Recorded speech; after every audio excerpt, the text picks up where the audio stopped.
соноо сонсогчдоо яг одоо та давтагдчгүй подкастыг сонсож байна.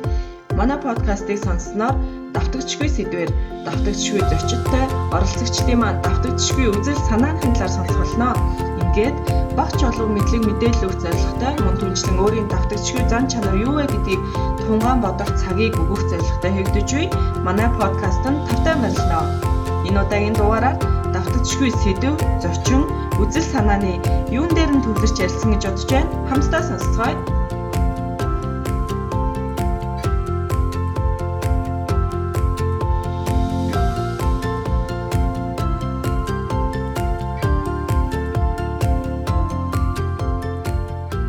За сайн мэцгаана уу давтагдчгүй подкастын маань 12 дахь дугаар энхүү эхлэхэд бэлэн болоод байна. За өнөөдрийн дугаараар бол бид нар Монгол улсын бас гол амийн хэсэг болсон үндсэн хуулийн талаар ярилцахаар бэлтгэсэн байгаа. Тэгээ сүүлийн үед бол яг үндсэн хуулинд нэмэлт өөрчлөлт оруулахаар хилцүүлүүд бол их явж байгаа. За гэхдээ залуучууд бид болон ард иргэдийн оролцоо бага байх үе дээрээс нь анхаарал хандуулахгүй орхиж явахыг гэсэн үднээс мэдээлэл хүргэх залуусыг уриалгах зорилгоор энэхүү дугаараа бэлтгээд байна. За гэхдээ бас та бүхэндээ сануулхад хөтлөгч миний буй би болон урьж оролцуулж байгаа оролцогч маань бас мэрэгжлийн хуульч хүмүүс биш байгаа. Гэхдээ бид нар хамгийн гол нь иргэний үүргээ биелүүлж үндсэн хуулийн өөрчлөлтөд санаа зовнин саналаа өгөх мэдээлэл түгээх зорилгоор залуучуудаа уриалан үндсэн хуулинд иргэдийн оролцоо захин маяныг санаачлагч бодлого залуусын хяналт төрөм сайуулгын удирдах зөвлөлийн гишүүн Амар Зайгуурж оролцуулаад байна. За сайн байна уу? Самбано. Сайн за урилгыг хүлээж авсанд баярлалаа. Урьсанд бас баярлалаа. Энэ чухал сэдвийг залуучуудад энгийнээр ойлгох, сонсох боломж олгож урьсанд баярлалаа. Яг үнэн. Тэгэхээр бас магадгүй манай подкастын сонсогчид байх юм бол бас бодох их хвчлэн яг урьж оролцуулж байгаа оролцогчийнхаа талаар ярьдаг байсан. За миний хувьд ч гэсэн Амраагийнхаа талаар бас ярихыг хүсэж байгаа ч гэсэн яг одоогийн нөхцөл байдлаас харах юм бол хамгийн чухал сэдв нь яг үндсэн хуулийн нэмэлт өөрчлөлт байгаа учраас энэ талаар ярилцахаар бас урьсан байгаа юм шүү. За тэгэхээр подкастаас шууд эхлэе. Ер нь үндсэн хуулинд залуусын саналыг авах мэдээлэл түгээх зорилгоор захин маяныг өрнүүлж байгаа гэж яг миний зүгээс бол хараад байгаа. Тэгэхээр яагаад ер нь залуус нэгтгэхээр болсон бэ? Яг энэ аяныхаа талаар танилцуулаач. Энэ болохоор ингэсэн. 7 сарын 22 наадмын дараахан шүү дээ тий. 22-ны нэгд өдөр нөгөө нэгд өдрөөс эхлээ 26 хүртэл засгийн төрийн ордонд иргэдийн төлөөллөөс саналын авах зорилгоор ингээ үндсэн хуулийн хилцүүлэг явж байгаа гэдэг мэдээллийг ер нь бол авсан. Тэгээд 22-нд над руу улсын их хурлын хамгийн газраас холбогдоод манайх ч нөгөө өмнө нь ганц нэг гэхдээ энэ үндсэн хуультай холбоотой биш хилцүүлгүүдээр төрийн ордонд орж лээсэн л да одоо нөгөө сонгуулийн тухай хууль парламенттай холбоотой энэ хэсгүүд дээр орж исэн юм байлээ. Тэгээд нөгөө төрийн бас байгууллагуудын мэдээлэл үлдсэн. Тэгээд парламентын хэсэг дээр танах ингээд оролцох уу, урилга аваарай гэхээр айгүй анзуурхад байгууллагынхаа охинтой хоёулаа бүртгүүлээд тэгээд 22-нд нь яг парламент тэгээ ард түмнээ засаглах эрхийн хэсэг дээр нь очиж суун хилцүүлгийг сонсон саналаа хэлнэ гэсэн бодолтой байж исэн чинь яг нөгөө өглөө нь болохоор холбогдсноо улсын их хурлын хамгийн газраас ярьж байна орох боломжгүй боллоо гэж хэлдэг байхгүй. Тэгээд яагаад орох боломжгүй болчихоо гэсэн чинь хүний тооцоос нэг удаагийн хилцүүлэгт 150 хүн л оролцож байгаа гэд. Тэгэхээр бас учрыг нь олъё гэж удаа за ойлголоо. Гэтэ аль нэг хилцүүлэгт бас ормоор байна гэсэн чинь эдийн засгийн байгалийн баялагын хэсэг дээр орж болно гэхээр уул нь манай байгууллагаас мэддэг сэдв бол энэ оролцоотой холбоотой тий хэсэг байгаамаа гэдгсэн чи одоо ямар ч арга алга. Тэгээд надад ямар ч гэсэн байгалийн баялаг гэсэн сэдвээр урилга өгөхийг бодё гэж тасалдаг байхгүй. Тэгээд ордон дээр очиод ордны гадаа очиод нөгөө төрийн тусгай хамгаалтан дээр нь очиод яагаад урилга авсан гэж хэлсэн хэрнээ юу ярьчваа орох боломжгүй болчихвоо гэсэн чинь яг зохион байгуулалтын алдаа гарсан болж таарад нөгөө урилга хуваарлж исэн хүмүүс маань 18 цагаас өмнө төрийн тусгай албанд юугаа өгдөг юм байна л да. Нэрсээ өгдөг юм байна л да. Тэгсэн чинь 18 цагтаа багтаж өгч чадаагүй. Тэгээд тийм их шалтгаанаас болоод оролцох боломжгүй болчихж байгаа байхгүй юу? Тэгээд орчин руу орж чадаагүй гараа явж байхдаа бодоод одоо мэдээлэл жоохон ойр байгаа. Тэр шийдвэр гаргах төвшөнд бас санал манлаа хэлийгээд ингээд ажилтдаг ийм байгууллагын төрөмс байгууллагын би орж чадахгүй мэдээлэл авч чадахгүй болохоор чинь бусад залуучууд одоо яаж байгаа вэ гэж бодоод тэгээд манай хүн амын чинь бараг 50 орчим 60% нь 0-аас 18-аас 35 насны залуучууд байгаа шүү дээ. Тэгээд ажил дээр орж ирээд пост бичсэн. За үндсэн хуулийн нэмэлт өөрчлөлтийн талаар манайхаа мэдж гин үү тий? Ямар санаа бодолтой байгаа вэ? Мэдээлэл авъя ингээд уулзалт хэлцүүлэх зохион байгуулалтын мэдээлэл өгье гэвэл хотод байгаа оролцох боломжтой хэдэн хүн байгаа вэ? Нэмэлт дараад явчаарай гэж хэлдэг байхгүй. Тэгсэн чинь айгүй олон манай иргэний нийгмийн залуучууд ер нь миний Facebook найзуудаас нэлээд олон хүмүүс нэмэлтний дараад яг энэ талаар сонирхож ирсэн юу болоод байгааг мэдэхгүй байна гэд. Тэгэхээр нь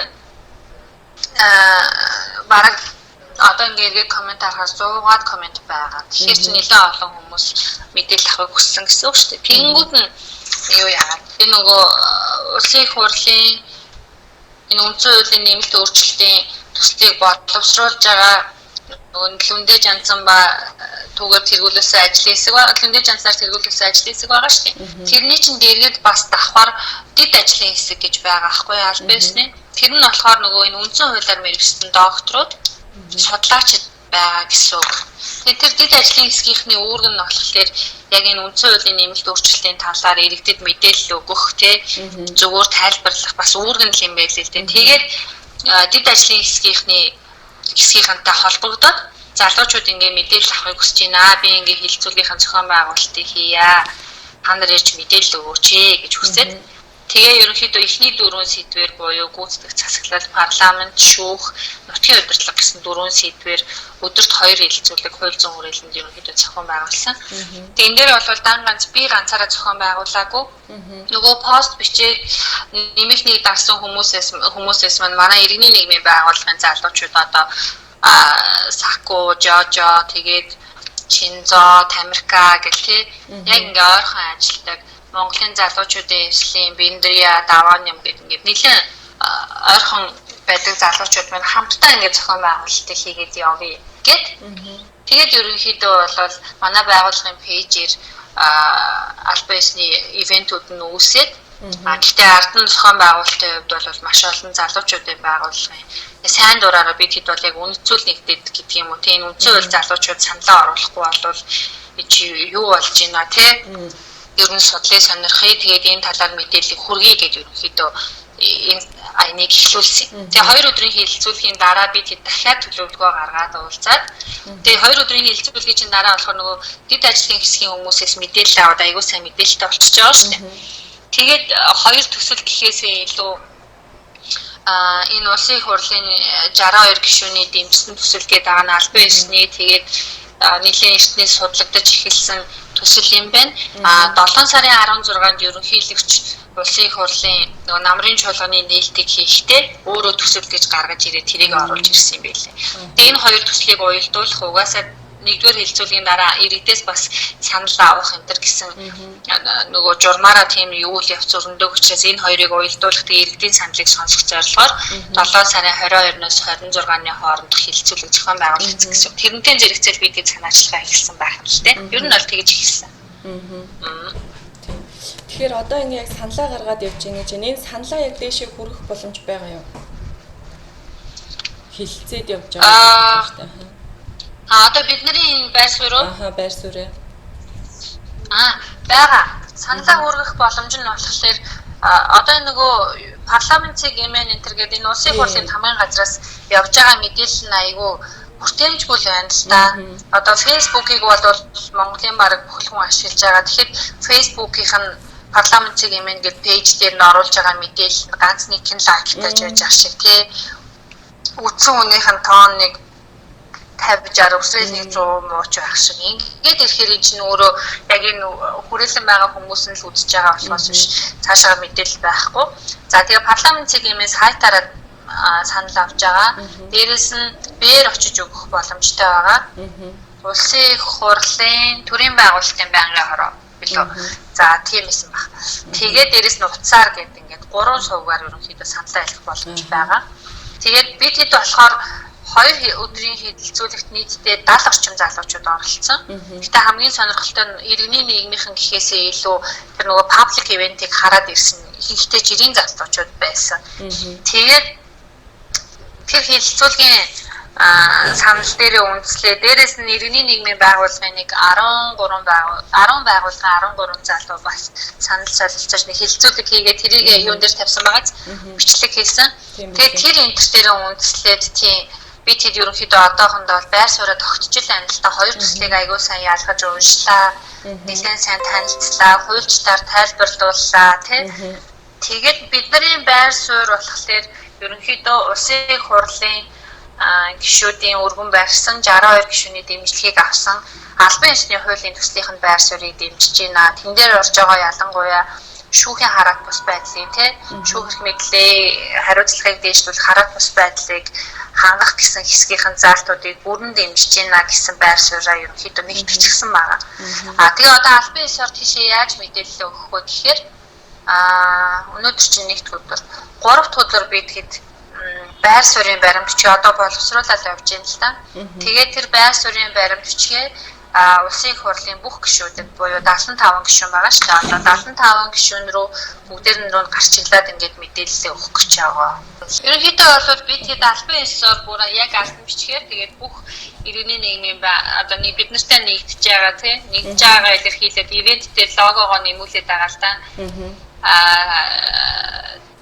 Тэр логогоо ирүүлсэн байгууллагууд бол ижлэхэн байр суурьтай байгаа учраас хамтдаа байр суурийн баримт бичгээ боловсруулаад тэгээд улсын их хурлын гишүүдийн дэмжсэн 62 гишүүний дэмжлэгийг авсан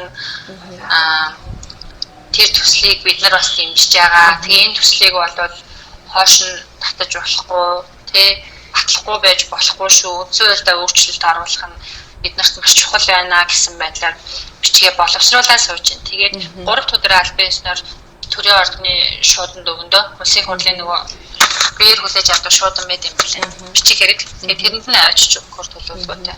Тэгэхээр илүү албан ёсных болно гэж бодож байна. Тэгээд тэрийг ивентээрээ бас дараалал бид нар ингээд байр суурь илэрхийллээ гэд явна да.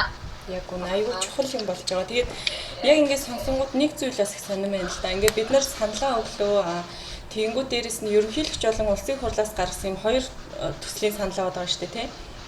Тэгэхээр яг энэ нэмэлт өөрчлөлт маань яг батлагдах үйл явц нь яг ямар байх вэ? Тэгээд дээрэс нь яг ерөнхийлөгчийг саналыг түлхүү оруулах эсвэл яг улсын хурлын гишүүдээс гарсан саналыг түлхүү оруулах гэдгийг юу яг яаж мэдэх вэ? Яг энэ үйл явцыг бас тайлбарлаж өгвөл. Үндсэн хуульд нэмэлт өөрчлөлт оруулах журмын тухай төсөл гэж журмын тухай хууль гэж байдаг юм. Үндсэн хуульд нэмэлт өөрчлөлт оруулах журмын тухай хууль гэдэг. Тэгэхээр энэ хуулийн дагуу энэ процесс явагдах ёстой болж тарж байгаас. За тэгэнгүүт би бол яг нөгөө хууль туршлага нарийн зүйл залтаар нь бол хийж чадахгүй нөгөө өөрийнхөө ойлголтоор процессыг хэлье тий. Тэгэнгүүт тэр хуулиар яадаг вэ гэхээр эхлээд иргэдээс ингээд санал аваад явна. Үндсэн хуульд нэмэлт өөрчлөлт оруулах хэрэгтэй юу хэрэггүй юу? Тэгээд хэрвээ үндсэн хуульд өөрчлөлт оруулвал ямар сэдвүүд дээр та нар оруулаасай гэж хүсэж байна гэдэг ингээд иргэдээс санал авдаг юм байна л да. Тэгсэн чинь тийм судалгаа яадаг. Тэр судалгаа нь болохоор иргэдийн ихэнх нь шүүхийн хараат бус байдлыг нэмэгдүүлэх хэсэг дээр өөрчлөлт оруулмаар байна гэсэн хүсэл байсан учраас жишээлбэл шүүх орж ирсэн тий. Тэгээ энэ парламент энэ гэдэг энэ чинь бол ерөнхийдөө иргэдийн санал дээр үндэслэсэн юм болж байгаа байхгүй юу. За тэгээ иргэдийн санал дээр мэдээж нөгөө хариуцсан ажлын хэсэг болон дид ажлын хэсгийн судлаач нар энэ төр гээд ажиллаад ингээ хамтраад ажилласан гэсэн үг тий. Тэгэнгүүтээ 6 сарын 6-нд 1-р хэлэлцүүлэг гэдэг 1 2 3 дахь хэлэлцүүлэг гэж болт юм байна. Тэгсэн чинь 6 сарын 6-нд улсын их хурлаар оруулсан нь болохоор 1-р хэлэлцүүлэг энэ хуулийн төслийн. За тэгээд энэ хуулийн төслөө улсын их хурлд танилцуулангууд тэрийг 62 гишүүн дэмжсэн байх нь шүү дээ 1-р хэлэлцүүлгээр. Тэгээ энийг болохоор нэр бүхий 62 гишүүний дэмжсэн төсөл гэж нэрлэдэг байгаа. Тэгэхээр ерөнхийдөө үзэл санааныхаа хувьд, агуулгынхаа хувьд одоо бол анхнаасаа нөгөө хуулийнхаа дагуу явсан төсөл бол ганцхан байх нь шүү дээ. Тэр нь нэр бүхий 62 гишүүний дэмжлэг төсөл. За ингээд нэгдүгээр хэлэлцүүлгээр ингээд 62 гишүүний дэмжлэг аваад хоёрдугаар хэлэлцүүлэг рүүгээ орохын тулд иргэдээ санал авд юм байна. Тэр нь болохоор энэ иргэд энэ хуулийнхаа төслийг уншиж танилцаад гэхдээ одоо бол энэ нэгдүгээр хэлэлцүүлэг явуулсан учраас шууд юу гэдэг ийм асуудлуудыг өөрчлөе, энийг оруулъя гэх бол боломж байхгүй. Гэхдээ нөгөө нэг энэ боловсруулсан байгаа төсөл дээр илүү саналаа хэл. Шүүхийн хэсэг дээр энийг дэмжиж байна, энийг дэмжихгүй байна гэдэг юм уу тиймэрхүү байдлаар иргэд танилцсныхаа үндсээр энэ төсөл дээрээ саналаа хэл. Түүнээс цоошин санаа бол оруулахгүй гэсэн үг Тэгэнгүүт хоёр дахь хэлэлцүүлэг нь одоо 8 сарын 12-нд гэж төлөвлөгдсөн байгаа юм байлээ. Дахиад улсын их хурлаар хэлэлцүүлэх нь шүү дээ. Тэгэнгүүт дунд нь санал авах процесс нь ингээ явж байгаа байхгүй одоо бол тэгсэн чинь 7 сарын 16-нд намрын чуулганы нээлтэн дээр гээд байгаа байхгүй 7 сарын 16 гэдэг чинь бид нар бол хэд амарч ийсэн үе тий иргэд бол ер нь хизээл нэг 7 сарын 13-нд дууссан 14-нд нь ажилдаа ордог байлаа ерөнхийдөө Монгол түмэн чинь тэр чигээрээ амарч байгаа үеэр 7 сарын 14-нд хэдэн төрлийн байгууллагаас санал авангуудаа 16-нд нь ерөнхийлөгч өөрөө төсөл боловсруулаад ороод ирсэн юм байлээ. Тэгэхээр тэрийгээ танилцуулаад тэгэнгүүт нэгэнд одоо иргэдээ санал авч байгаа үе учраас энэ хоёр төслийг хооронд нь уялдуулъя тий ерөнхийлөгчийн саналыг бас яаж энэ төсөлтөд уялдуулж болох вэ? Тэгэхээр ерөнхийлөгчийн бол яг үндсэндээ бол төслийн хэмжээнд бүтээн зөвшөөрөгдөх ямарч боломжгүй. Ягаад гэвэл ижил хугацааны судалгаа хийх ёстой тий. Тэгээд нэгдүгээр хэлэлцүүлгээр зэрэг орох ёстой гэдэг ингээд явдаг юм байна л та. Тэгэхээр ерөнхийлөгчийн бол илүү санал гэж хүлээж авна. Өөрөө л энэ дээр ингээд төсөл гэж бичсэн байгаа болохоос шүү дээ. За тэгээд энэ хоёрыг уялдуулаад одоо бол иргэд саналаа хэлэх хамгийн торгон мөч байгаа даа байхгүй. Нэгэнд одоо нэг төсөл биш хоёр төсөл ороод ирсэн юм чинь. Тэгээ ерөнхийлөгчийн байр суурь чинь бол ялангуяа шүүхийн хэсэг энэ хасна. Тэгээ зарим өөрчлөлтүүдийг хийхгүй өнтер гитсэн ийм байгаа үед бол иргэд аягүй сайн саналаа хэлэх хэрэгтэй. Одоо юу гэдэг ягчлсан нийгмийн авч үлдмээр байгаа бол тэгээ яг одоогийн шиг ингээд сайхан чөлөөтэй алхаад үзэл бодлоо чөлөөтэй илэрхийлээд ингээд явахыг хүсэж байгаа бол үндсэн хуулиндаа аягүй сайн анхаарах хэрэгтэй болчиход байгаа юм л та. Тэгээд хоёрдугаар хэлэлцүүлгээр орчих юм бол тэгээд иргэдийн санал гэдэг асуудал байхгүй гэж ойлгосон би. Тэгэл эндээс улсын их хурл цаашаа одоо бол энэ хоёр төсөлтэй болцсон учраас аль төслөө дэмжих юм чи ингээд явах гээд ах шиг байна. Тэгээд ялангуяа энэ үндсэн төсөл дээр ерөнхийлөгчийн саналаас алийг авах вэ гэдгээ сонгоод хувилбараа сонгоод явна. Тэгээд 3 дахь хэлэлцүүлгээр ороод тэгээд 3 дахь хэлэлцүүлгээр болохоор ингээд ерөнхийдөө аль биесээр батлаад тэгээд ард нийтийн санал асуудал гэж яриад байдаг шүү дээ. Тэрийг хийх үү хийхгүй юу гэдгийг 3 дахь хэлэлцүүлгээр шийднэ. Хэрвээ тэрүүгээр ард нийтийн санал асуудал хийя гэх юм бол үндсэн хуульд оруулж байгаа энэ өөрчлөлтийн төслийг дэмжихгүй гэсэн хоёр байдлаар санал авна. Тэгэл олонхон дэмжиж байна гэх юм бол ерөнхийдөө конфирм болоод энэ төсөл нэг үндсэн хууль нэмэлт өөрчлөлт орчиж байгаа гэсэн үг болох юм биш. Ерөнхийдөө ийм процессор л үндсэн хуулийн нэмэлт өөрчлөлт явагдаж байгаа. Тэгээд энэ төслийн хувьд болохоор нэр бүхий 62 гишүүний дэмжсэн гэдэг энэ ганц үндсэн төсөлчин болохоор хоёр парламент дамжиж байгаа юм билээ. Тэгэхээр өмнөх 12 оны парламентийн үед үндсэн хуулийн өөрчлөлтийг хийгээд судалгаа юм эхлээд явж исэн. Тэгээ энэ парламент дээр болохоор энэ өмдөө жанцсан гишүүнээр ахлуулсан ажлын хэсэг ерөнхийдөө ажиллаад ингээд ерөнхийдөө илүү боловсронгуй болгоод явсан гэсэн үг юм байна. Тэгэхээр бол 10-аад жилийн судалгаатай сүүлийн 3-4 жилд бол нэлээд сайн судалж ажилласан ийм төсөл байх гэдэг юм л та. Тийм байна. За сая яг ярианаас хамгийн сүүлийн тэр санал асуулга ингээд байгаа шүү дээ. Яг дэмжихгүй гэд тэрийг яг ямар хөө процессор авдаг юм бол одоо жишээ нь би саналаа өгч юм уу энгийн залуусаас саналаа өгье гэх юм бол дэмжихгүй дээр яг сонгуул шиг гэсэн. Сонгуул шиг. Одоо бид нар сонгуул ингээд нөгөө хамгийн ойрхон өөрийнхөө харьяа хэсгүүд дээр очиод өгдөг шүү дээ. Сонгуулаа өгч байгаа юм шиг өгдөг гэж. Тэгвэл энэ чинь бүр маш чухал юм байна шүү дээ. Тийм. Яг ингээд чухал санал одоо иргэдийн саналыг авах хэсэг дээр нь одоо ингээд чимээгүй байж ийснэ хамгийн сүүлд ард нийтийн санал асуулга дээр одоо юу гэдэг бүтэн нэг өдрийн ажлын өдрийг чөлөөлөл тийм бүх хүмүүсийг амрааж байгаа яг сонгуул шиг санал аваад дэмжихгүй гэх чинь бас жоохон өрөөсгөл байгаа даа. Тэгэхээр тэрнээс өмнө бид нар амар сайн саналаа ярих хэрэгтэй болж тараад байна. тэгээд саналаа өөрчилж мэдэх шаардлагатай байгаа байхгүй тий. Тийм. Тэгээд зөвхөн дэмжихгүй гэдгийг л сонгоно. Тэгээд би бас нэг юм асуухаар бэлдсэн байхгүй юу? Яг хоо тэр үндэсний телевизээр нэгдэх 3 дахь 5 дахь орой болго 9 цагаас гэсэн маха хилцүүлгүүд явж байгаа юм байлээ. Бид яг хоёрын сонссон чинь нэгийн сонсон дээр болохоор намуудын төлөөлөл нөгөөх дээр нь улс төр судлаачид оролцсон байсан байхгүй юу? Гэсэн чи тэр дундаас нэг үг яг айгүй сонин сонсогдсон юу гэхээр энэ ямар нэгэн хууль нь тэр дундаа үндсэн хуулинд өөрчлөлт оруулна гэдэг бол дагаж эрх мэдлээ өндөрсөх учраас өөрчлөлт хийдгээ гэдэг одоо нэг улс төр судлаач хүн хэлсэн.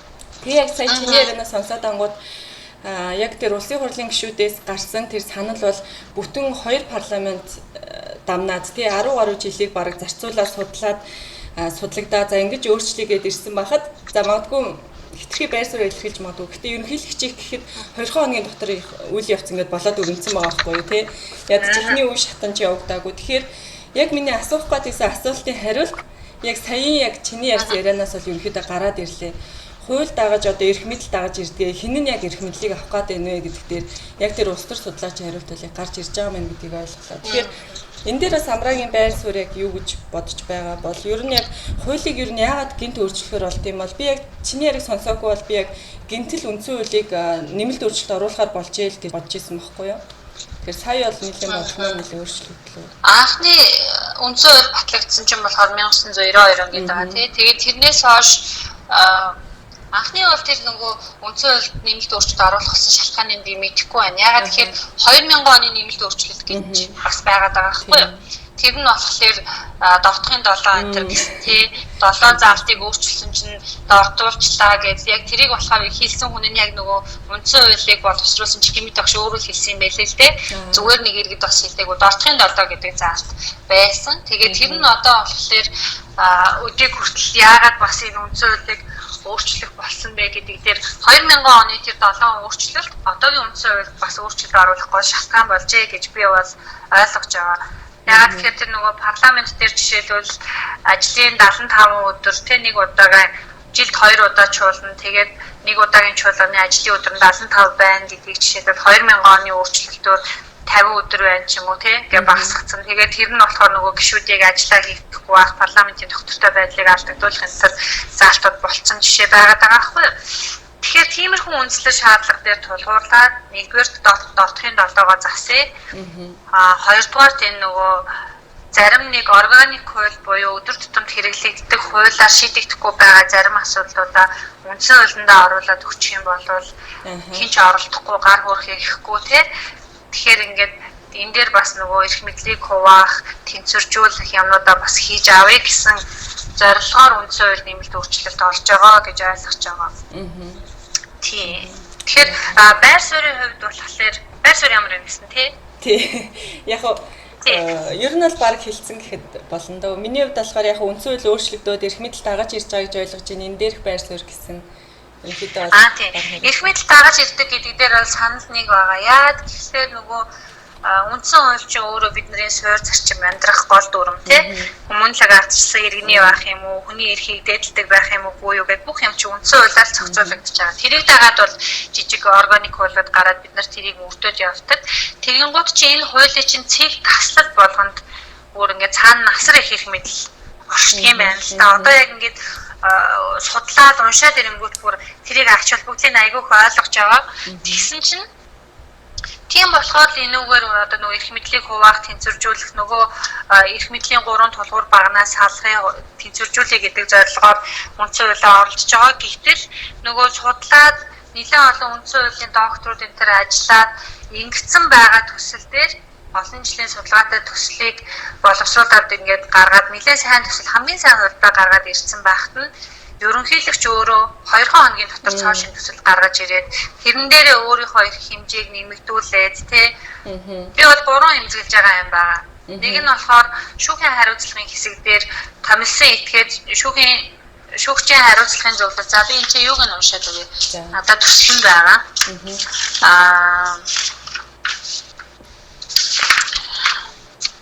Шүүхийн сахилгын хороо байгуулах гэж байгаа байхгүй юу?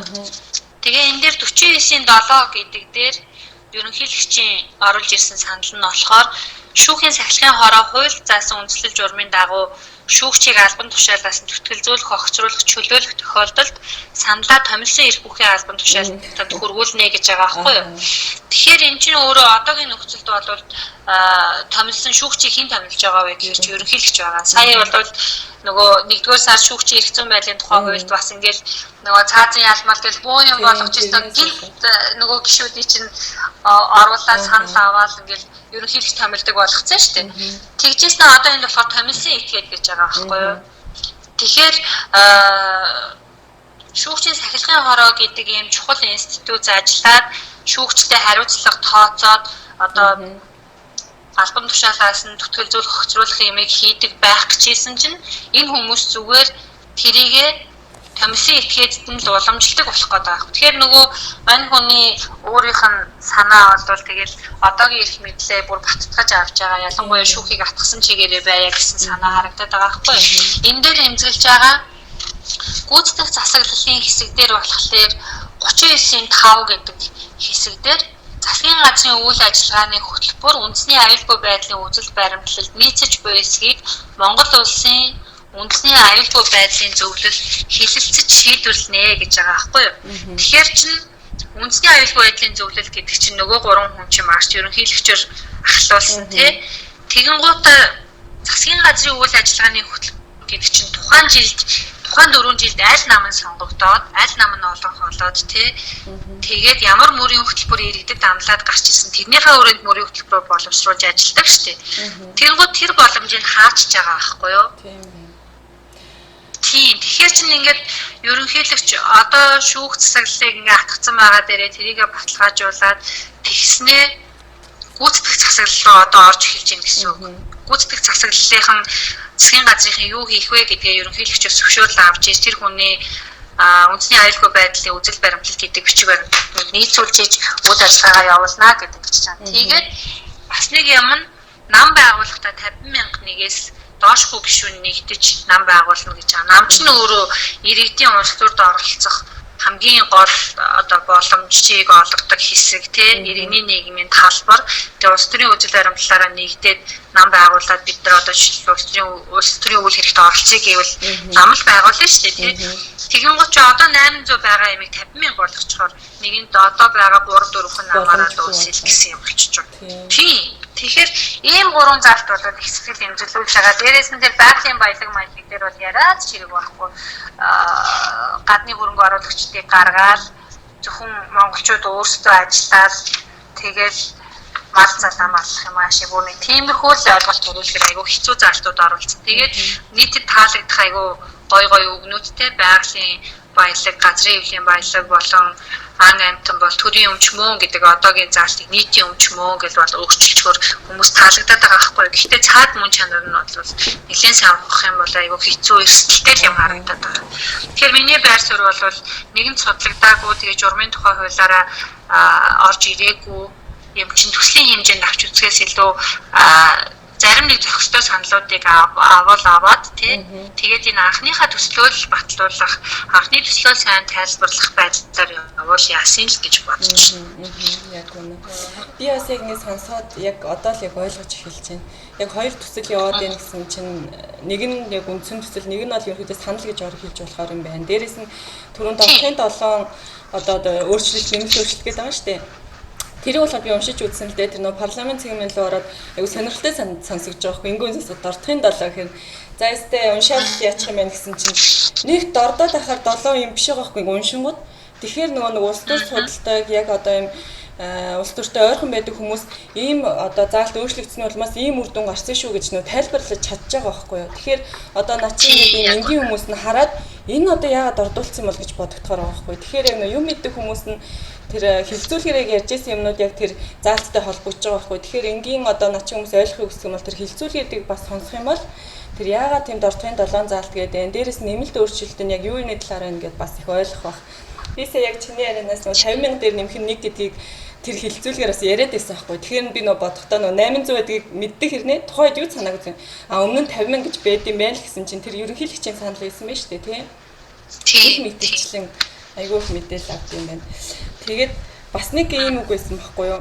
Нэг хүнд хоёр эрх мэдлийг өгж болохгүй гэд тийм яг улс төр судлаач нэг тийм хүн хэлсэн байд юм байна. Тэгэд энэ үг бас их үнэн санагдсан. Нэг хүнд хоёр их мэдл хизээч өгж болохгүй гэдэг. Тэгм бол энэ бас буруу зам руу орж байгаа илэрлээ гэдэг. Энэ дээр бас жишээ олгоо ярихад би бас хайл тарах нэг улсын хурлыг 5 жил болгоно, гишүүдийг 108 болгоно гэд бас нэмэлт саналууд яваад байгаа шүү дээ, тий. Тийм чинь ерөнхийлөгчийн санал л та хөө. Тийм саналууд бас яваад байгаа юм шиг л. Энэ дээр бас би нэг товчхон бас сонсон зүйлээ мэдээлэл олгоод өгөхөд хүмүүсийн байр суурь их сони юм бэлээ. Зарим нь болохоор ингэж байгаа байхгүй юу? Одоо ард иргэдийнхаа тооноос хамаарад улсын хурлын гишүүдийн тоо хамаарна гэж байгаа байхгүй юу? Жишээ нь 3 сая хүн амтай бол тэрэндээ таарсан байна гэдэг. Гэтэл бас нэг улс төр судлаач нь юу гэж юм гэхээр Австралиг жишээ болгож ярьж байгаа байхгүй юу? Тэнгүүд 24 сая хүн амтай улсыг одоо твийг 100 хэдэн одоо улсын хурлын гишүүд гэх юм уу те удирдах явдгаа гэж хэлж байгаа байхгүй. Тэгэхээр тэр хоёр улс төр судлаачийн үг нь хоорондоо зөрөөд байгаа байхгүй юу? Яг хүн амтайгаа дүүцүүлэх хэрэгтэй юм уу эсвэл одоо гадны жишгийг авах хэрэгтэй юм уу те? Тэгэхээр бас нэг энгийн иргэдийн үед бол төөрөл мөрийг сонин яг юун дээр тулгуурлаад 108 болох гээд байгаа. Зарим нь бол 140 байх хэрэгтэй л гэж хэлээ. Яг хүн амын тоон дээр тулгуурлах юм бол тэгэхээр энэ дээр бол бас ямар байр суурь тохиог миний зүгээс бол сайн мэдэхгүй байгаа. За. Юу бас нөгөө залуу хуульчид судлаачтай ярилцаж үзсэн л дээ. Тэгэнгүүт яг гадны жишг гэж ярьж байгаа. Гэхдээ гадны жишгүүдийг судлахаас гадна Монголд маань хамгийн тохиромжтой нь аль нь вэ гэж жишээ ер нь бол харна шүү дээ, тий. Тэг яг 108 бол нэг буруудахгүй юм байлээ. Тэгээ нөгөө төлөөлөл хангах гэдэг үүднээсээ 76 гишүүнийг яг цөөхөн байна гэж хараад тий тоог нэмээ гэвэл нэмж болно.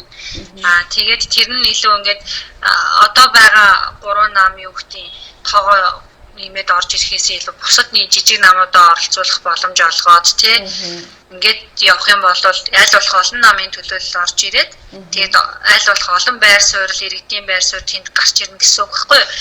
Тэгэнгүүт сонгуулиар алтан гац хуульчийн хэлжсэнээр болохоор юм сонгуулиар бид нар угаасаа нэг нэр дэвшигч ойролцоогоор нэг 40 мянган хүний саналаар ч юм уу гарч ирдэг юм шиг байна. Тэгээ 108 болгоход тэр нь нэг 30 руу буугаад нэг 20 хэдэн мянга руу л бууж ирэх юм уу хаашаа. Тэгэхээр бараг нэг онцын ялгаа байхгүй. Одоогийнхороо байсандаа ч зүгээр гээд зүгээр 108-ыг дэмжиж байгаа нь юу вэ гэхээр төлөөлөл хангах үүднээс үнэхээр жижиг намууд орж ирээд тэн дээр суудал авах боломжийн гарааны нөхцөл болж тэгш гарааны нөхцөл болж чадах юм бол яах вэ? 108 болгочод их буруу юм байхгүй.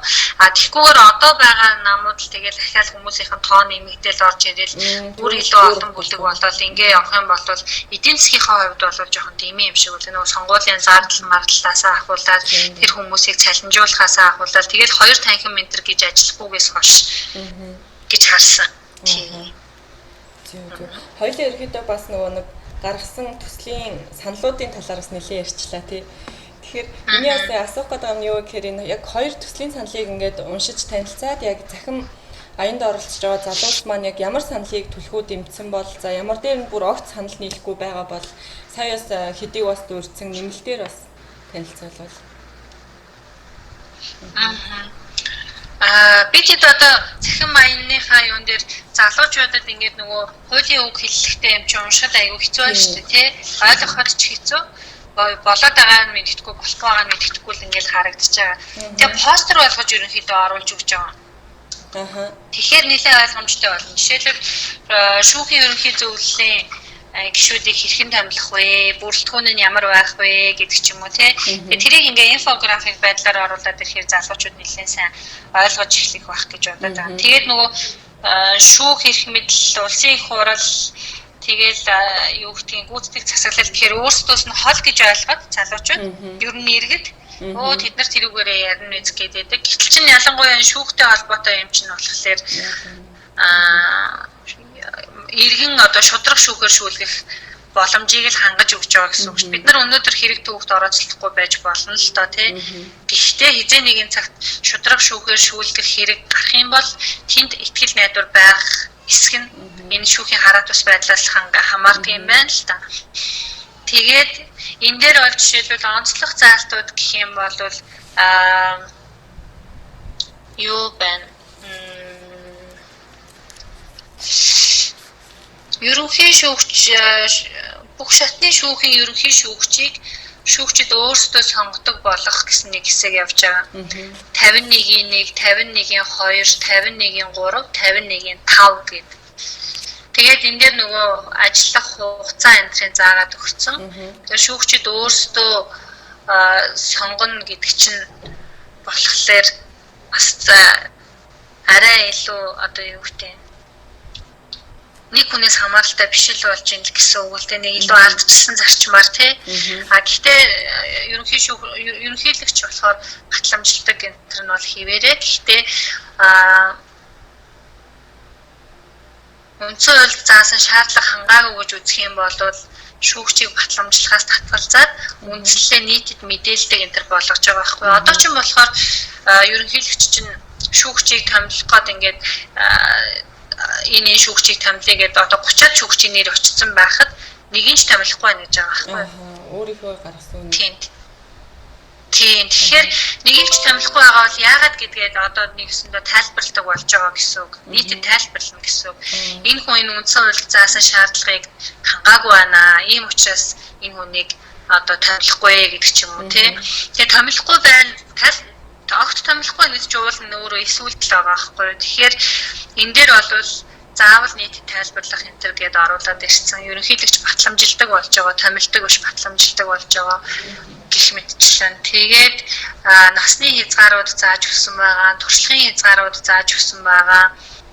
Анхаар шатнаас эхлээл давзаалдах шатны шүүгч нь ямар байх вэ гэдгийг нэлээд тодорхой зааж өгөөд 51-ийн 5 дээр бүх шатны шүүхийн ерөнхий шүүгчийг тухайн шүүхийн шүүгчдийн дотроос нийт шүүгчдийн олонхын саналаар сонгоно гэдэг ч юм уу тий. Ингээд арай жоохон айтаахан болгоцсон гэсэн. Үгүй нийлээл боловсронгуй болгосон юм шиг санагдаад байна. Би ч одоо яг бас хуульч биш болохоор мэдэхгүй. Гэхдээ нөгөө иргэний нийгмийн талаасаа ингээ харахлаар тий айгу боломжийн санагдаад байгаа байхгүй. Зөвхөн нэг хүн мэдээд байхгүй. За тэгээд шүүхийн ерөнхий зөвлөл гэдэг байгууллагын тал дээр болохоор шүүхийн ерөнхий зөвлөлийг байгуулах журмыг бас ингээд оруулсан. Одоо сонсгол энтер хийн энтер гээд тэгээд 49-ийн 7 дээр нөгөө түрүүний ерөнхийлөгчийн заалт биш үү томилсон этгээд гэдэг тэг чи адилхан яг 49-ийн 7 дээр улсын их хурлын эхнээд оруулж ирсэн төсөл яасан гэхээр шүүгчийн хариуцлагын зөвлөл 9 гишүүнтэй байна. Одоо түрүүн бол ганцхан нэг хүн томилоод төтгөлзүүлэл ингэх гээд байгаа шүү дээ тий. Тэгсэн чинь энд болохоор хариуцлагын зөвлөл нь 9 гишүүнтэй байна. Тэдгээрийн 3 шүүн таслах ажлын туршлагатай хуульч, 3 хууль зүйн эрдэмтэн, 3 иргэдийн төлөөлөл байна гэж байгаа. Тэгээд зөвлөлийн гишүүд нь 6 жилийн хугацаагаар зөвхөн нэг бүрийн эрхийн хугацаанд ажиллана. Тэгээд даргаа дотроос сонгоно гэж байгаа. Тэгэхээр чинь нөгөө дахин сонгогддог байдал чинь бас өөрөө хараад бус гэж хэлэхэд айгүй эргэлзээтэй болгочдөг шүү дээ. Нэг албан тушаалтаа олон жил суугаад иргэд сонгогдоод ингээд ахаар чинь тэр хүн чинь ингээд танилын хүрээнд өсөөл тэр хүн рүү нөлөөлөл нь ихсээл байна гэсэн үг. Тэгэхээр энэ бол ингээд 6 жилийн хугацаанд маш шудраг ажиллаад ингээд буух ийм боломжтой болгосон гэдэг ч юм уу. Тэгээд иргэдийн төлөөлөл орж байгаа. Тэгээ шүүн таслах ажлын туршлагатай хүн байна. Хууль зүйн эрдэмтэд байна гэхээр ч нөгөө академикууд энэ төр ороод ирнэ. Тэгэхээр академикуудыг бол би нөгөө улс төрийн нөлөө янз бүрийн юмас айгу ангид байдаг гэж итгэдэг учраас айгу энэ хэсгийг айгу зөв онцлох заалт гэж бас харж байгаа. Тэгээд үндсэн хуулийн цэц чинь бас л яг нөгөө шүүхтэй адилхан итгэл найдвар хүлээлгэхэд айгу хэцүү болсон шүү дээ тий. Яг үндсэн хуулийн маргааныхаа асуудлыг шийдвэрлэхгүй тэгснээ ер нь л юм нэг сонин шийдвэрүүд гаргаад идэг. Тэгээд одоо нэг хүн 25 жил үндсэн хуулийн цэцэд жишээлбэл ажилласан байхгүй чинь гишүүнээр тий. Тэгснээ улс төрийн өндөр албан тушаалтай гэснээр улс төрчид ороод ирдэг. Ийм байсан болуулаад 65-ын 1 дээр болохоор цэцгийн бүрэлдэхүүнийг заагаад өгсөн байгаа. 9 гишүүнтэй байна. Тэдгээрийн 3-ыг улсын их хурлын холбогдох байнгын ороо сонгоно гэж байгаа. Тэгэхээр эн чинь нөгөө хууль зүйн байнгын ороо гэдэг нь бахан тий. Тэгээ 3-ыг нь болохоор ерөнхийлөгч гэж байна. Тэгэхээр ерөнхийлөгчд бас тодорхой эрхэм байна шүү дээ. Тэгээд 3-ыг улсын дээд шүүх санал болгосноор томилгооны сонсгол хийн гэж байгаа байхгүй юу? Томилгооны сонсгол гэхээр ч одоо энэ ийм учраас энэ хүнийг ингээд үндсэн хуулийн цэцэд нэр дэвшүүлж байна гэдэг юм уу нэг тийм юм хийх нь шүү дээ. Нэг хүн болгоныг нэг үрчлэн танилцуулаад томилгооны сонсгол хийгээд улсын их хурал нийт гишүүний олонхын саналаар 9 жилийн хугацаатай томилоод үндсэн хуулийн цэцгийн гишүүнээр дахин томилогдохыг бол хориглоно гэж байна. Тэгэхээр чи мөсөл нөгөө ашиг сонирхлын юм чинь байхгүй болчих. Нэг 9 жилийн хугацаанд л аягүй шудраг ажиллаж чад болно гэсэн үг байгаа байхгүй. Тэгэхээр ингээ үндсэн хуулийн цэцэд бас ихтгэл нэмэгдээд аягүй чухал юм зүйл болох гээд байгаа. Тэгээд 65-ын 2 дээр үндсэн хуулийн цэцгийн гишүүнээр хууль зүйн өндөр мэргэжилтэй мэргэжлэрээ 15-аас доошгүй жил ажилласан Монгол улсын 40 нас хүрсэн иргэнийг томилно гэхээр нэлээд нас туршлага гэд мэргэжил гэсэн ийм юмнуудыг заагаад өчөж байгаа нь айгүй онцлог давуу талтай гэж харагдаж байгаа. Тийм. Шүүхтэр бол тийм байна. Тэгэл яг нөгөө нутгийн удирдлага энэ чинь бол арай судалгаа багтаа сэдв гэж хэлж байгаа. Тэгэл бас нөгөө хотын доктор хот байх уу тий аймаг сум нийслэл дүүргийн ямар байдлаар хуваагдахын сумдыг нэгтгэх үгүй юу гэдэг айгүй олон асуудал яригдчихэж байгаа юм байлээ. За. Ингээ сонсоод гэсэн чинь тайлбартай авах их гоё юм аа. Шууд бол нөгөө уялдаа холбоо гэдэг юм бүр амар чухал юм байна. Яа тэгэхээр би зүгээр нэг хуулийн заалт уншингууд ингэж баталснараа ямар үр дүнтэй үр ашигтай юунд нөлөөлөх юм гэдгийг мэдэхгүй байгаа байхгүй. Харин тайлбар авснараа энэ нь энтэйгээ уялдаа холбоотой ингэснээрээ ийм үр дүн гарах юм байна гэж ойлгоод байгаа. Тэгэхээр сонсож байгаа залуус ард иргэд маань ч гэсэн бас тэр хилцүүлгүүдийг манай подкастыг ер нь гадуур явж байгаа мэдээллийг бас маш сайн сонсоосэй гэж бас их хүсэж байна. За тэгэхээр саяны яриатай холбоотой бас нэг юм байна л да. Ер нь бол яг үндсэн хуулинд нэмэлт өөрчлөлт оруулж байгаа талаар Монгол улсад маань яг амраагийн хувьд бол яг илүү ойрхон хүн болчиход байгаа шүү дээ тий. Тэгэхээр магадгүй одоо төрийн ордноос залгасан гэхин зөв үү тий. Төрийн ордноос залгаж одоо нэг улсын хурлын тамийн газар тийм улсын хурлын тамийн газараас оролцооч гэж залгасан шүү дээ тий. Тэрнээс өмнө ер нь мэдээлэлтэй байсан уу? Дээрээс нь яг эргэн тойрны залуучууд ер нь хэр мэдээлэлтэй байх шиг байна. Яг миний зүгээр яг эндээс интернетээр ажиллаж байхад бол би тэр парламент сегментийг бас харсан л да. Бас пэйж дээр нь харсан. Чиний хэлдгээр нөгөө 10 минут болоод надад тэр мэдээлэл нь орж ирж байгаа хгүй пэйж дээр хинч лайк дараагүй. Би тэгээд лайк дарж байгаа хгүй. За сумдуудаар ярьж байгаа юм байна. Улсын хурлын дарга зандан шатар гэд тэгсэн чинь би тэндээс ямар дүгнэлт хийсэн бэ гэхээр нэг ингэж бичсэн байгаа хгүй юу? Орон нутагт байгаа намчирхал улс төржилтийг арилгах дээр одоо ард иргэд саналаа өглөө гэж бичсэн байгаа байхгүй юу? Энэ дээр би яг ямар дүгнэлт хийсэн бэ гэхээр тэр хүмүүс саналаа өгөөд бас яг яах вүлээ? Яг энэ санал нь яг хуулийн дээр тэр нэмэлт өөрчлөлт нь орсон билүү? Тэрнийхээ оронд яг одоо үндсэн одоо 25 заалт байлаа гэж бодъё л да. Тэрнийх нь 25-ынх нь 3 дахь заалтыг энэ иргэн маань дэмжлээч гэдэг юм. Яг юм тодорхой байвал зүгээр юм шиг санагдсан байхгүй. Тэгээ тэр постыг уншаад бас гайхчихлээсэн. Санал нь яг аваад ч байгаа юм уу эсвэл зүгээр хэлбэр төдий нэг ард иргэдийнхээ хоолойг сонсоод ч байгаа юм уу? Тиймэрхүү мэдрэмж төрж илээ. Тэгэхээр амраагийн үед яг өнөө өглөө орсон юу гэж чинь тийм яг 12 цаг юм. Мэдээлэл ер нь хэр байгаа л.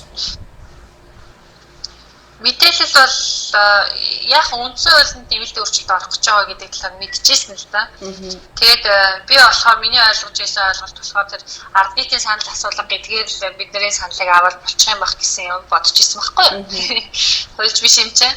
Тэгээд нарийн процессыг мэдэхгүй. Тэгээд тэр ард нийтийн санал асуулга болох өдрийн хүлээгээл тэгээд нөгөө icon go enter дээр тавигдсан дид ажлын хэсгийн гишүүдийн ганц нэг тайлбар яриануудыг уншаал тэг ярилцлагуудыг хараад тэгэл bijсэн.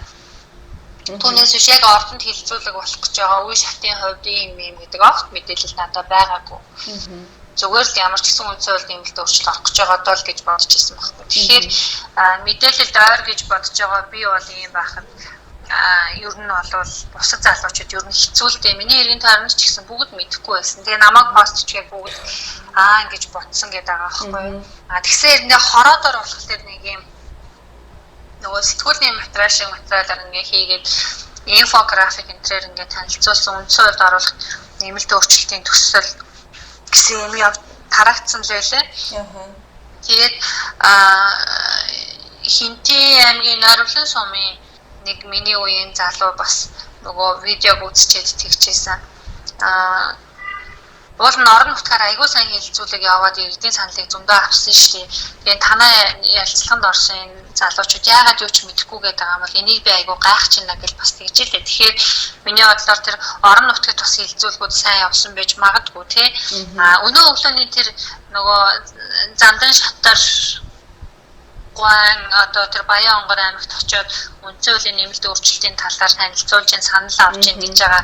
Тэр парламент цагийн мен дээр орсон юмыг би харсан л та. Тэгээ сонсоод байсан чинь мань хүн яг зүйл заалтаар нь танилцуулахгүй тэгснээ ярьж байгаа юмыг сонсохоор ерөнхийлөгчийн өргөн барьсан төслийг ярьж байгаа байхгүй юу? Саналыг яриад байгаа байхгүй юу? Тэгэхээр чинь амар ойлголцлын зөрүү гарна шүү дээ. Яагаад ерөнхийлөгчийн төслийг ярьж байгаа? Тийм юм болвол албан ёсны хувилбараа эхлээсээ ойлгуулж хэлж өгөөд араас нь ерөнхийлөгчийн саналтай байгаа гэж ярих нь зөв шүү дээ. Тэгэхээр тэгээд улс төрчдийн тэр нөгөө ярьж байгаа арга барил нь иргэдэд айгүй тийм ойлгомжгүй нөгөө сонгуулийн сурталчилгаа хийгээл ингээл энийг өөрчлөн тэгж тийм болгоно гэж ингээл нэг ярьдаг шүү дээ. Амар юм хийсээр ингээд том гоё юм ярьдаг. Яг тэрүүгээр ярьж байгаа юм шиг надад харагдсан. Тэгэхээр хүмүүсийн тухайн үед нь айгүй үндсэн хууль өөрчлөлт оруулаад айгүй гоё болох гэж ингэж ойлгуулаад орчихж байгаа юм шиг надад. Тэр нь жоохон харамсалтай. Тэгээ бид нарын бас нэг эмзэлж байгаа юм нь харааны бэрхшээлтэй хүмүүсээс яаж санал авч байгаа юм бэ? Сонсголын бэрхшээлтэй хүмүүсээс яаж санал авч байгаа юм бэ? Тэ үндэсний цөөн хүмүүсээс яаж санал авч байгаа юм бэ? Жишээлбэл казах хэл дээр боловсруулсан хувилбар бий юу гэж асуумаар санагдаад байна. Тэгээд тиймэрхүү бас эргэлзээнүүд бас байж тань. Тэгээ одоо бол 8 сарын 12 хүртэл угаасаа гишүүд тойргоороо танилцуулах хэрэгтэй юм байна л тэг. Төслийг. Тэр үндэсний телевизээр явж байгаа хилцүүлгэл уул нь нэлээд нөлөөтэй байх ёстой юм шиг санагдаад байгаа. Тэгээ тэргээр ямар хүмүүс ороод байгаа юм болоо. Миний үдсэн хоёр дээр бол улс төрийн намуудын төлөөлөл тэгээ улс төр судлаачид оролцсон байгаа байхгүй. Тэгэхээр яг сайн хэлсэн шиг энгийн иргэд бас оролцох боломж хэрвээ. Яг хөтлөгч нь бол төсөлд хэлжсэн сумдуудаар явна мавна гэд магадгүй тэр нь улсын хурлын дарга зандан шатаргүй явсныг хэлжсэн боловч гэж би бодсон л да. Өнөө өглөө бол сумдуудаар явж ард хэрэглээс мэдээлэл авна энэ төр гэлээсэн. Гэтэл тэр хэлцүүлэхдээ бас их оруулсан бол зүгээр юм уу гэж бодож юм. Гэтэ яг бүх дугаар нь үзег болохоор бас шүүмжлэхэд хэцүү л хэл та. Тэгээ би бас энэ дээр нэг саналаа хэлмээр санагдаад тэр нэг хэлцүүлгийг үзчихсэн чинь ерөнхийлөгч асан их хоёр гоё яг дүүг ойлгосноо үгүй мэдгүй. Би нөгөө ажиллаа хийж байгаад сонссон байхгүй юу. Тэгсэн чинь тэр хүн болохоор ерөнхийлөгчийн засаглалтай болохыг дэмжиж яриад байсан байхгүй юу. Тэрийг нь сонссноо. Би тэг гайхаад яа ингэж яриад байна. Гүт сонсоогүй. Тэрийг их гайхсан. Нөгөө амар ус төрчөөл айгу хэцүү хэлцүүлэг болсон шүү дээ. Яг үнэндээ нөгөө бүгд би гэж тодорч гарч ирсэн. Тодорхой байр сууриа илэрхийлж юмаа тайлбарлахгүй айгу тийм ус төрчсөн хэлцүүлэг санагдал жоохон хэцүү л байсан. Тэгэл тэр ганц хоёрхан судлаач нь байр сууриа илэрхийлэхээр тэн дээрээ ойлгохтой яруулахгүй тиймэрхүү л санагдсан. Тийм байлээ. Би яг нэр цохоод хэлчих юм бол жаргал сайхангаа яг мундаг хүн л дээ. Гэхдээ бол ингэж байгаа байхгүй үндсэн уусаа хөтлөгчийн асуулт асууж байгаа за энэ асуултын хүрээнд тойроод бүгдээрээ хариулаад ирэнгүүт яг жаргал сайхангаа дээр ирэнгүүт уул нь ярьж байгаа юм амар гоё заяа ингээл нэрэл үний юм ярьж байгаа зөв юмнууд ярьж зөв яриад гівч үндсэн асуултын хариултыг өгөхгүй байхгүй. Тэгээ сүүлдээ бүр хөтлөгч нь та яг үндсэн асуултанд хариулаарай гэсэн чинь ухаантайнууд нь хариулт юм байгааз би хэлдгээ хэлнэ гэж дуусгаж байгаа байхгүй. Тэгээ би энэ дээр үг бодсон гэхээр жаргал сайхангаа намаа төлөөлж орж байгаа бэжиж тийм юм бас ярих нь зөв үгүй юу те тийм юм дээр бас хитрхи бас нөгөө шүмжлэх нь зөв л гэж бодож байна. Хитрхи энэ хүн мундаг хүн энэ хүн амар шүү гэж ирэхэд байх ш те. Нэгэнтээ төлөөлж оролцоод бас бүгд л нэг нь өөрсдөө айгу магтаад байсан. Яг хажууд нь суусан тэр нөгөө улс төр судлаач маш бат гэд хүн байсан баха. Би тэр хүний яриад бүр тасалдуулаад яриулахгүй байгааг нэлээд ажигласан. Тэр нөгөө хүмүүс тоглоом шоглоомоор фейс дээр тавьсан байсан шүү дээ тийм. Бүр нэг айж байгаа. Яг тийм юм болоод байсан шүү дээ. Тэр жоохон сони юм болсон. Тэгээд эмэгтэйчүүдийн төлөөлөлж байгаа тэр нэг ямар намын за хөгжлийн нам билүү нэг ихч байсан. Тэр ихч бас хэцүү юм яриад байгаа юм шиг санагдчихсан надаа. Нилээн эмэгтэйчүүдийн эрх мэрэг төлөөлөл талаас бас нилээн яриад байсан. Ер нь бол сүүлийн хоёр асуулт иргэд асуухад бэлэн боллоо. Ер нь залуус ер нь бид нар яг үндсэн хуулийн нэмэлт өөрчлөлтөнд ер нь яг одоо яаж оролцох хэрэгтэй вэ? Подкастыг минь сонсоод дуусч байгаа бол магадгүй гадаадд байж болно, Монголд байж болно. Тэгвэл яг юу хийх ёстой вэ? Яах ёстой вэ? Хамгийн боломжит сувгуудаа ашиглаад байр суурьудаа илэрхийлэх ёстой гэж бодож байна. Хоёр төслөө эхлээ сайхан уншчих тийм. Яг нэг нь саналч гэсэн одоо ингэж зэрэгцүүлэл явж байгаагаас хойш хоёр төслөө харьцуулаад сайхан уншчих. Мэдхгүй байгаа бол мэдээлэлтэй хүмүүсээс асууж болно. Манай ивент руу бичиж болно тийм. Ингээд боломжит сувгуудаа ашиглаад эхлээ сайхан судлаад дараа нь тэр 3 сувгаар санал авч байгаа гэж шүү дээ тий. Тэгэхээр 3 сувгаар санал авч байгаа сувгуудын аль боломжтойгоо ашиглаад саналаа бас хэлэх хэрэгтэй. Гэхдээ тэр төслийн тэр залтыг дэмжиж гин гэдгийг тодорхой хэлэх хэрэгтэй тий. Түүнээс ч боловсрол эрүүл мэндийн ажилгүйд гээ өөрийнхөө асуудлыг ярих юм бол тэнд ямар ч ач холбогдолгүй болж хувирна. Тэгээд парламентын эмээ нь бол өстой дэмжихгүй гэдэг байдлаар санал авч байгаа харагдчихсэн. Тэгэхээр тэр сайт руу орохоос илүү утсаар нь холбогдоод төрийн байгуулалтын байнгын хороо гэсэн баха тэн дээр нь очиод энэ төр саналаа өгөх. Тэгээд үндсэн хуулийн нэмэлт өөрчлөлт гэдэг үүхээ энэ үү гэсэн хаштаг явж байгаа байхгүй юу? Twitter дээр ч тэр Facebook дээр ч тэр тийм хаштаг явж байгаа. Тэр нь бол нэг нийтлэг хаштаг юм.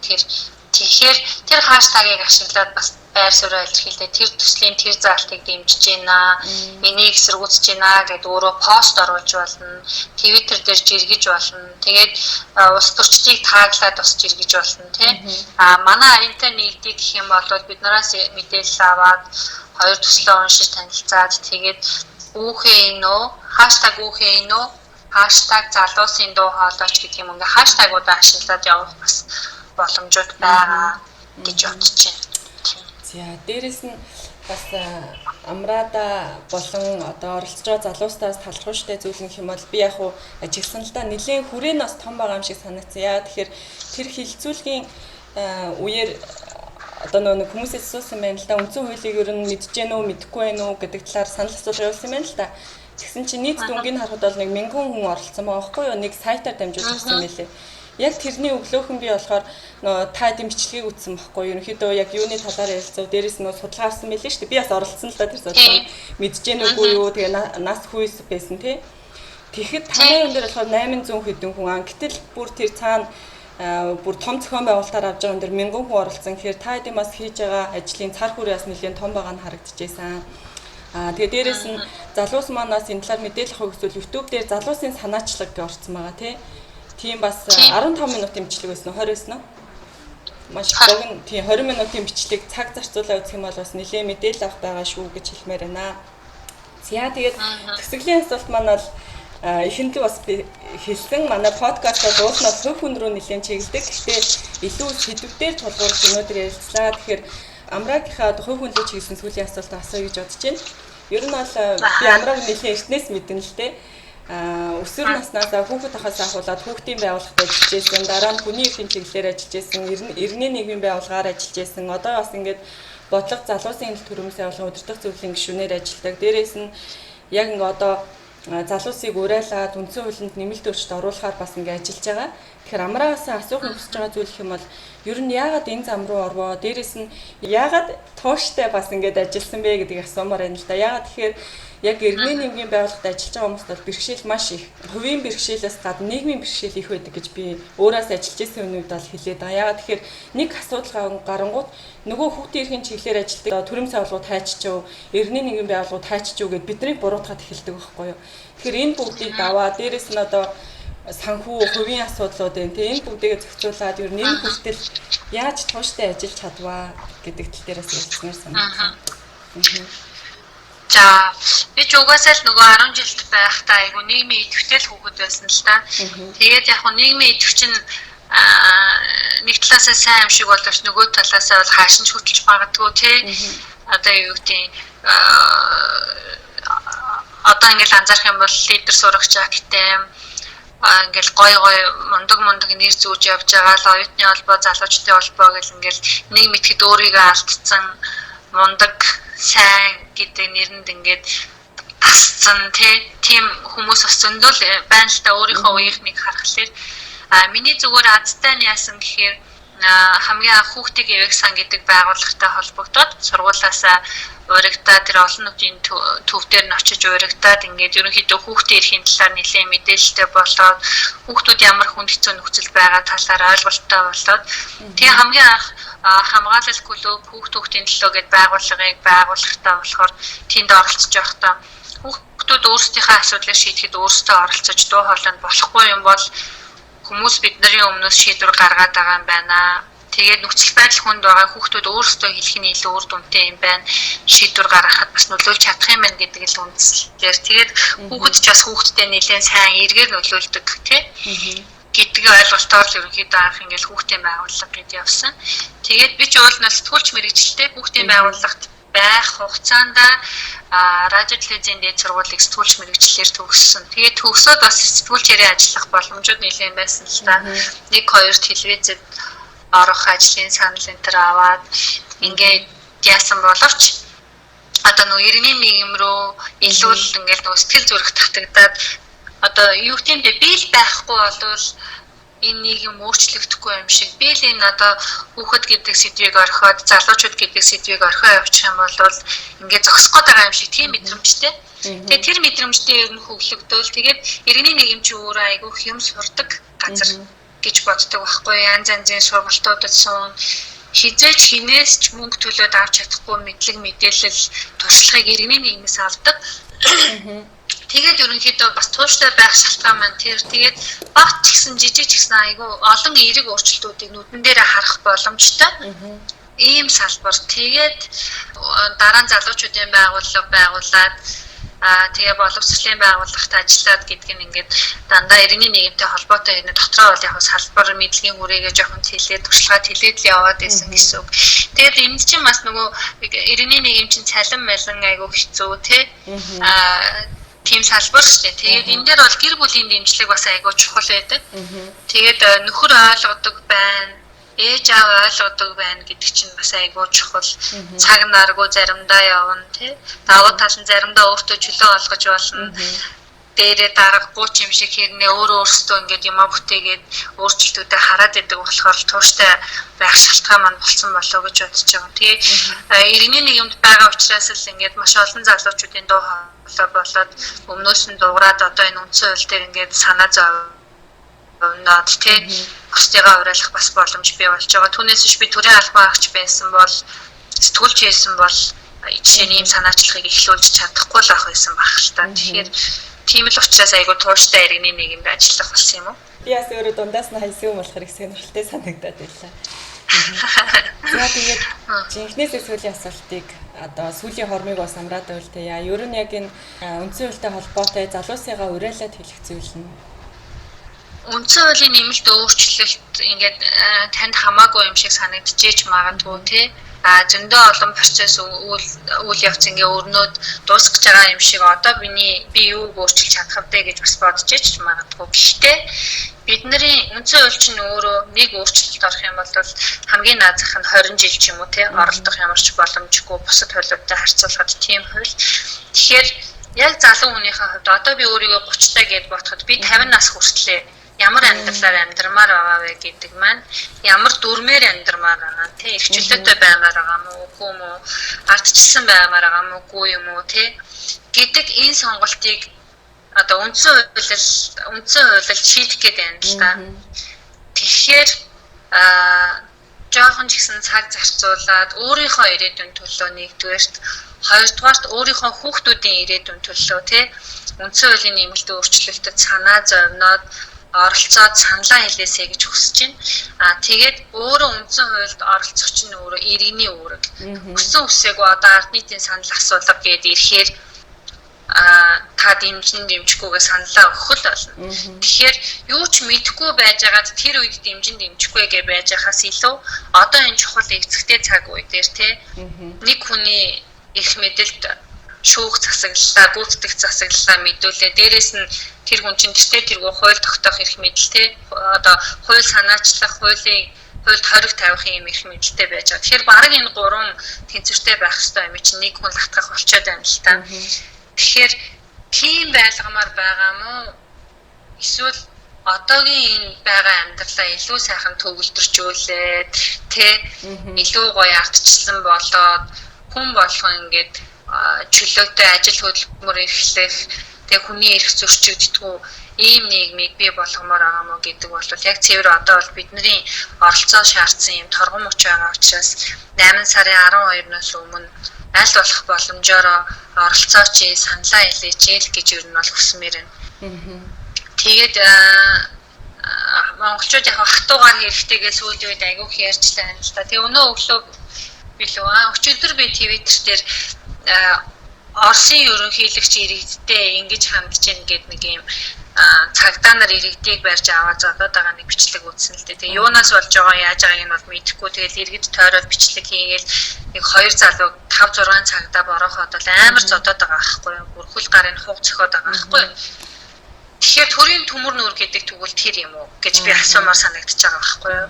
Нэг хүн бүхнийг шийдээд байгаа тохиолдолд хизээч иргэдийн өөдөөс буу зэвсэг борохоо босоод ирж магадгүй байхгүй юу? Тэгэхээр бид нар намуудыг муулдаг, сонгуулийг муулдаг тий. Гэхдээ энэ сонгохгүй байх тэр одоо энэ 4 жил муу ажилласан бол тэр 4 жил муу ажилласан хүмүүстэй хариуцлага тооцоод өөр намыг сонгох тэр бүх эрх нь одоо л биднэрт байгаа тий. Тэгэхээр тэр эрхээ баталгаажуулаад авч үлдмээр байгаа бол маш сайн оролцох хэрэгтэй. Гүү болвол тэгээд хатуугаар гэдгийг ямар нэгэн байдлаар хизээ нэгэн цагт хатуугаартайгаа нүүр тулхал болно гэж бодож ийн айж ийн. Тэгэхээр маш сайн оролцоосоо л гэж хүсэж байна. Тэгэлгүй яах вэ? За би бас Амраатайгаа яг санал нэг байна. Тэгэхээр хүмүүс оноос хэрвээ үнэхээр одоо начийн үндсэн хуулийн өөрчлөлтийг ингээд сайн ойлгохгүй байх юм бол хүмүүсийн яриаг сайн сонсоорой, ойлгох гэж хичээгээрэй. Дээрээс нь Амраагийн хэлснээр хаштагуудыг ашиглаж өөртөө санаа бодлыг бас хэлээрэй.